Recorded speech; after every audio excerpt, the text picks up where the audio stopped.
Hello students, welcome to my YouTube channel. हम class 7th Radiance की book थी English की, उसका चैप्टर नंबर 5 हमने समझना स्टार्ट करा था जिसका नाम था द माइंड रीडर। आज हम आगे की स्टोरी समझेंगे। इस चैप्टर के मैं ऑलरेडी 2 वीडियोस बना चुकी हूँ, तो आप पहले वो देख लीजिए। ये 3rd वीडियो है। Fixing the shepherd with an icy gaze, the king raised a single finger. अब आगे क्या हुआ कि सबसे पहले क्योंकि शेफर्ड किंग को घूर रहा था, ध्यान से देख रहा था, और जो बाकी के जितने भी वहां पे लोग थे वो सब ये देखकर डर रहे थे कि ये राजा को ऐसे आंखें उठा के कैसे देख रहा है। तो सबसे पहले राजा ने उसको घूर के देखा गुस्से में, और उसके बाद में फट से राजा ने क्या करा, अपनी एक फिंगर ऊपर करी। Quicker than a bolt of lightning the shepherd held up two. अब जैसे ही राजा ने एक फिंगर ऊपर करी, झट से क्या लिखा है, quicker than a bolt of lightning. इसका मतलब क्या होता है, आपने देखा होगा जब मौसम ऐसा बारिश जैसा मौसम रहता है तो बिजली वगैरह कड़कती है, हमें आसमान में दिखती है। तो वो उससे कंपेयर कर रहा है कि वो जो बिजली कड़कने के टाइम पे वो जो लाइट सी दिखती है, ठीक है, तो उससे भी फास्ट जैसे ही राजा ने एक फिंगर ऊपर करी, झट से जो शेफर्ड था उसने 2 फिंगर राजा को दिखाई ऊपर करके। The king guffawed with delight. अब यहाँ पे गॉफिट का मतलब क्या होता है, जोर जोर से हंसना। मैं आपको पहले इस पेज के मीनिंग्स दिखा देती हूँ। यहाँ पे आपको दिख रहे होंगे नीचे मीनिंग, 3 मीनिंग्स दिए हैं, आप चाहें तो इन्हें नोट डाउन कर सकते हैं। The king guffawed with delight. अब जैसे ही शेफर्ड ने अपनी 2 फिंगर ऊपर करी, तो जो किंग था वो बहुत जोर जोर से हंसने लगा, मतलब उसको बहुत खुशी हुई, ऐसा वो शो कर रहा था। तो द कोर्टियर्स लाफ्ड टू। अब किंग हंसा, किंग एकदम से खुश हुआ, तो उसे देखकर वहां पे जितने भी कोर्टियर्स थे वो सब भी जोर जोर से हंसने लगे। दो पजल्ड बाय द एक्सचेंज। लेकिन मतलब उनको दिमाग में ये समझ में नहीं आया था कि राजा ने क्या बोला, उसने शेफर्ड ने क्या बोला। लेकिन क्योंकि राजा हंस रहा था तो उन्हें कुछ भले ही ना समझ में आया हो, वो भी हंसने लगे। When the laughter died down, अब उसके बाद क्या हुआ, सब एकदम शांत हो गए, सबने हंसना बंद कर दिया, राजा ने भी हंसना बंद कर दिया। The king raised 3 fingers. King ने कितनी फिंगर्स दिखाई, 3 फिंगर्स दिखाई। The shepherd shook his head violently from side to side, then tried to flee the court. तो शेफर्ड ने मतलब जोर से अपने सिर को हिलाया, ऐसे मना करा, सिर हिलाते हुए, मुंह से तो कुछ बोलना नहीं था, तो ऐसे सिर हिलाते हुए मना करा, और उसके बाद में उसने वहां से भागने की कोशिश करी। फ्ली द कोर्ट मतलब होता है वहां से भागने की कोशिश करना। But the sentries restrained him and brought him back to face the king. लेकिन वहां पे सेंट्रीज थे, सेंट्रीज मतलब होता है पहरेदार। जैसे ही उसने भागने की कोशिश करी, सेंट्रीज ने उसे पकड़ लिया और उसे जाने से रोका, और वापस लाके किंग के सामने खड़ा कर दिया कि कहीं नहीं भागना है, किंग को फेस करना है। रिस्ट्रेन करना मतलब होता है किसी को कोई चीज करने से रोकना। This is the wisest man I have ever encountered. राजा ने क्या बोला, this is the wisest man, ये बहुत ही बुद्धिमान इंसान है, बहुत ही समझदार इंसान है, मैं आज तक ऐसे किसी इंसान से नहीं मिला। Clapping his hand in Glee, मतलब राजा बहुत, ग्ली मतलब होता है खुश होना, तो राजा बहुत खुश हुआ, अपनी हाथों को क्लैप करते करते उसने क्या कहा कि ये सबसे वाइजेस्ट मैन है, आज से पहले मैं इतने बुद्धिमान इंसान से नहीं मिला। He took an expensive ring of his right hand and handed it to the trembling shepherd. Trembling मतलब होता है कांपना। राजा ने फिर क्या करा, राजा ने अपने राइट हैंड में से एक बहुत ही एक्सपेंसिव सी रिंग निकाली, और वो जो कांपता हुआ शेफर्ड था, ट्रेम्बलिंग शेफर्ड था, उसको दे दी। Then he sent him home with 100 bags of grain and a herd of goats. उसके बाद में राजा ने उसे घर भेज दिया, और उसके साथ में 100 बैग्स भेजे, काय के भेजे, ग्रेन के, और पूरा की पूरा एक हर्ड भेजा, गोट्स का। हर्ड क्या होता है, गोट्स जो रहती है वो एकदम झुंड में चलती है, तो उसके झुंड को हम बोलते हैं हर्ड। पूरा की पूरा एक हर्ड जो था, झुंड जो था गोट्स का, वो उसे दे दिया। Turning to the Dewan, the king said, you are the sorry, you are wiser than I had ever suspected. राजा क्या बोलता है, वहां से शेफर्ड तो चला गया, अब राजा जो है वो किंग की तरफ मुड़ता है और उसे कहता है कि मैंने जितना सोचा नहीं था, तुम तो उससे भी ज्यादा बुद्धिमान निकले। You have found me a genius in my own kingdom. मैंने तुम्हें जो काम दिया था कि तुम्हें एक जीनियस ढूंढ के लाना है, तो तुमने तो मतलब और कहीं से भी नहीं लाना पड़ा तुम्हें, तुमने मेरे ही किंगडम में से मुझे एक जीनियस ऐसा ढूंढ के दे दिया। He rewarded the minister with an expensive shawl embroidered all over with gold thread. Minister को, क्योंकि उसने जो काम उसको दिया था वो पूरा करा, तो मिनिस्टर को राजा ने एक बहुत ही एक्सपेंसिव शॉल गिफ्ट करी, और वो जो पूरी शॉल थी उसमें एम्ब्रॉयडरी वर्क था। वो जो एम्ब्रॉयडरी वर्क था वो पूरा गोल्ड थ्रेड से, गोल्ड के धागे से किया हुआ था, इसलिए वो बहुत ज्यादा एक्सपेंसिव शॉल थी। Bowing the puzzled diwan asked the king to interpret the exchange for him.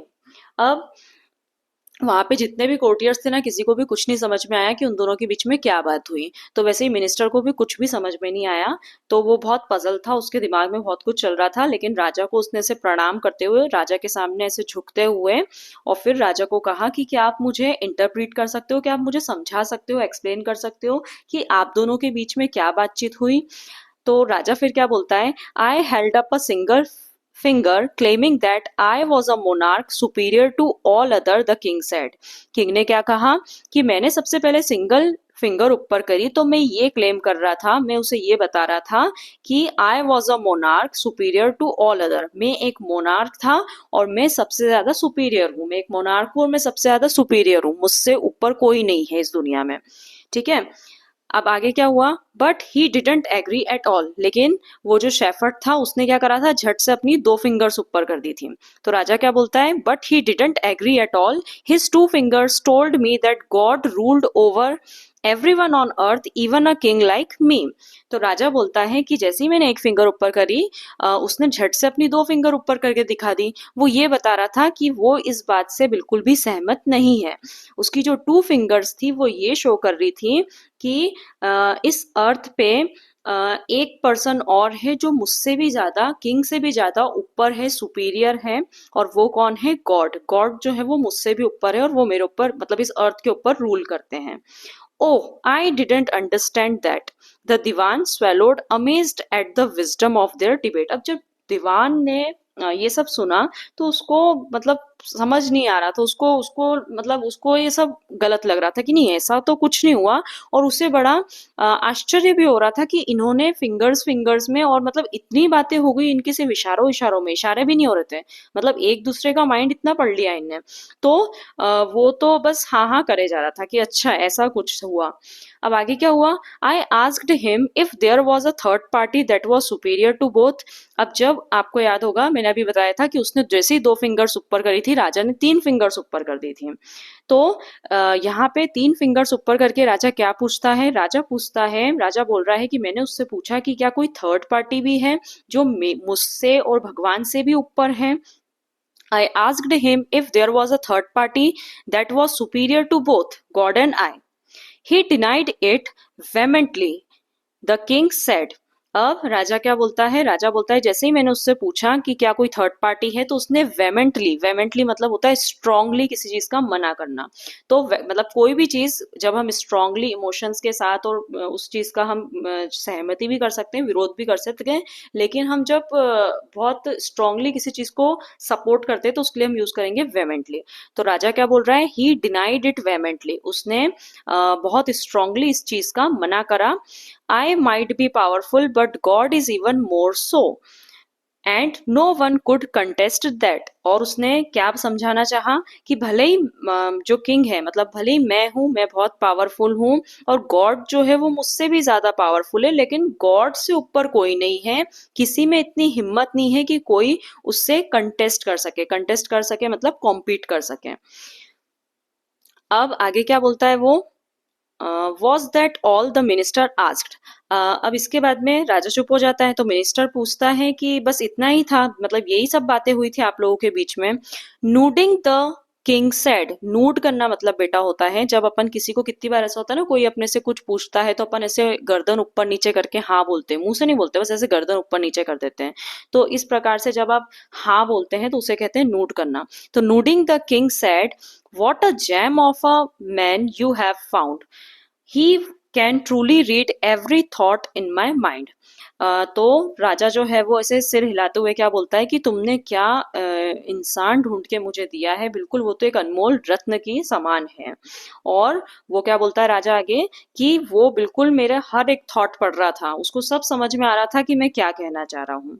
Hours later, on his way home, the Diwan stopped by at the shepherd's hut. अब राजा, सॉरी, दीवान वहां से चला जाता है। अब बहुत देर बाद, कुछ घंटों बाद वो अपने घर की ओर जा रहा होता है, तो रास्ते में जो है वो शेफर्ड की हट पड़ती है। तो दीवान जो है वो वहां पे रुक जाता है। The king's explanations had not quite made sense to him. वो वहां पे क्यों रुकता है? क्योंकि जो किंग ने एक्सप्लेनेशन दिया वो उससे सेटिस्फाइड नहीं होता है। उसे यकीन नहीं होता है कि इन दोनों के बीच में इतनी सारी बातें हो गई और दोनों को सब समझ में भी आ गया। Calling the sleepy shepherd out of his hut where he slept amidst his sheep and goats, the Diwan asked, "What did our Raja say to you?" अब उसके बाद में वो शेफर्ड के हट के सामने रुक जाता है और फिर शेफर्ड को जोर जोर से आवाज लगा के या उसको बुलाता है। जो शेफर्ड होता है वो अपने हट के बाहर सो रहा होता है, उसके जो भेड़ बकरी वगैरह थी उनके बीच में, एमिस्ट मतलब होता है बीच में, जो शेफर्ड था वो सो रहा था। तो दीवान ने उस सोते हुए शेफर्ड को, वो इतना ज्यादा क्यूरियस था, आप देखो, कि उसने सोते हुए शेफर्ड को बुलाया और उससे पूछा, "व्हाट डिड अवर राजा से टू यू?" मुझे बताओ कि हमारे राजा ने तुमसे क्या कहा। इसके आगे की स्टोरी हम अपने नेक्स्ट वीडियो में कंटिन्यू करेंगे। अगर कोई भी डाउट हो तो आप कमेंट सेक्शन में लिख सकते हो, किसी वर्ड का मीनिंग पूछना हो तो वो भी आप कमेंट सेक्शन में लिख के मुझसे पूछ सकते हो। वीडियो अच्छी लगी हो तो लाइक जरूर करना और चैनल को सब्सक्राइब जरूर करना। Thanks for watching and follow for more.